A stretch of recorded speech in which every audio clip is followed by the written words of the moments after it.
Horror कहानियां थी। कौन थी वो? मैं 8 महीने की प्रेग्नेंट थी और अपनी डिलीवरी के लिए अपने मायके गई थी। माँ ने मुझे फोन पर बताया, घर के पीछे की तरफ जो खाली जमीन थी ना, वहां पर एक नया कमरा बनवा लिया है। इतने सालों के बाद जैसे ही अपने घर में कदम रखा, कुछ अलग सा लगा। माँ, ये घर के पीछे की तरफ नया कमरा बनवाने की क्या जरूरत थी? अरे बेटा, घर के पीछे दूर दूर तक खाली जमीन है।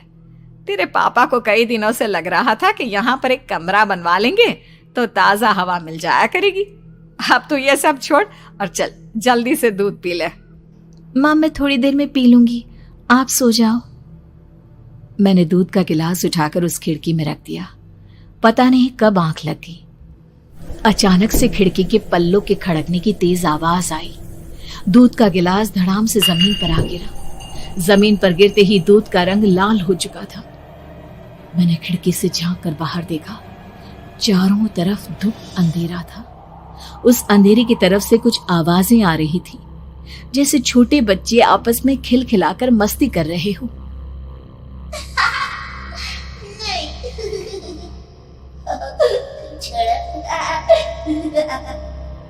इतनी रात को इतने घनघोर अंधेरे में बच्चों की आवाज कैसे आ रही है?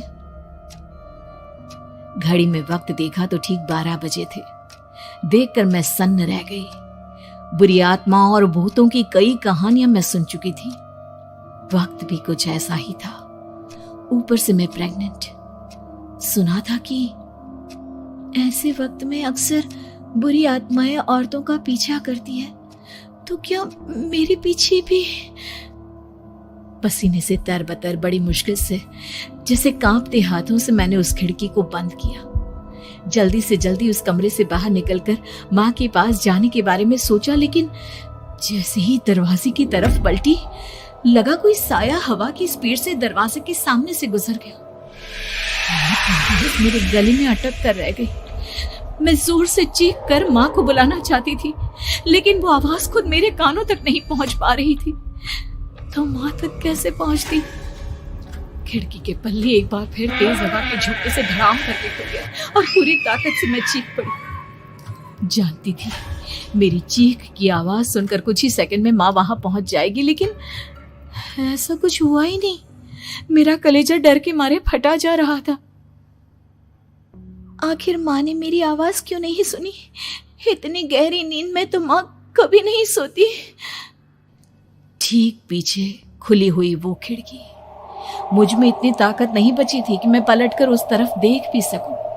हवा का एक सनसनाता हुआ झोंका उसी वक्त मेरे कानों से आकर टकराया। लगा जैसे किसी ने दबी हुई आवाज में धीरे से मुझसे कहा, चली जाओ यहाँ से। मैंने दोनों हाथ अपने कानों पर रख लिए और एक बार फिर ताकत लगाकर जोर से चीखने की कोशिश की। माँ!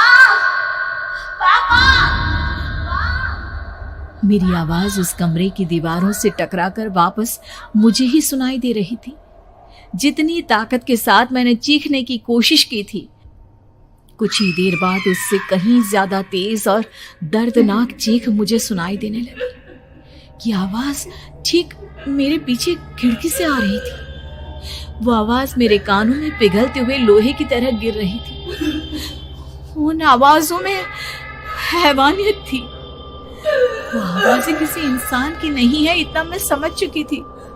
कांप रहे हाथों से मैंने अंधेरे में कुछ ढूंढने की कोशिश की। तभी अचानक मेरा हाथ बेड पर रखी टॉर्च पर पड़ा। किसी तरह ताकत लगाकर टॉर्च का बटन ऑन किया, लेकिन ये क्या? सामने दरवाजे पर 3 छोटी लड़कियां खड़ी हुई थी। उनके हाथ में स्टील के चमचमाते हुए चाकू थे।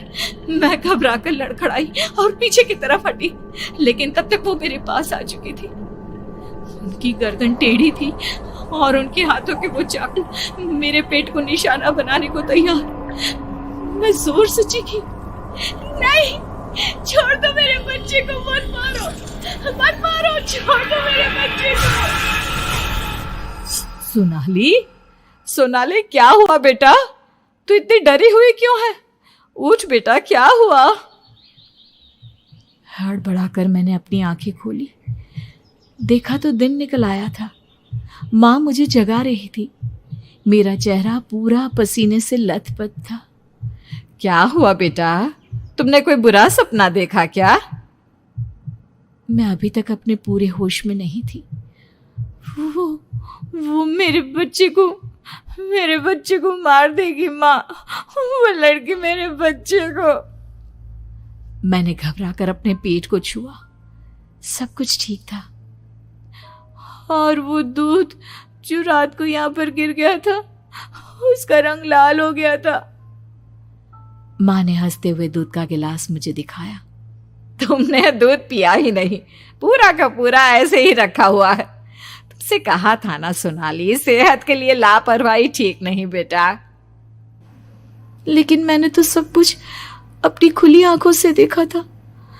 ये सपना कैसे हो सकता है?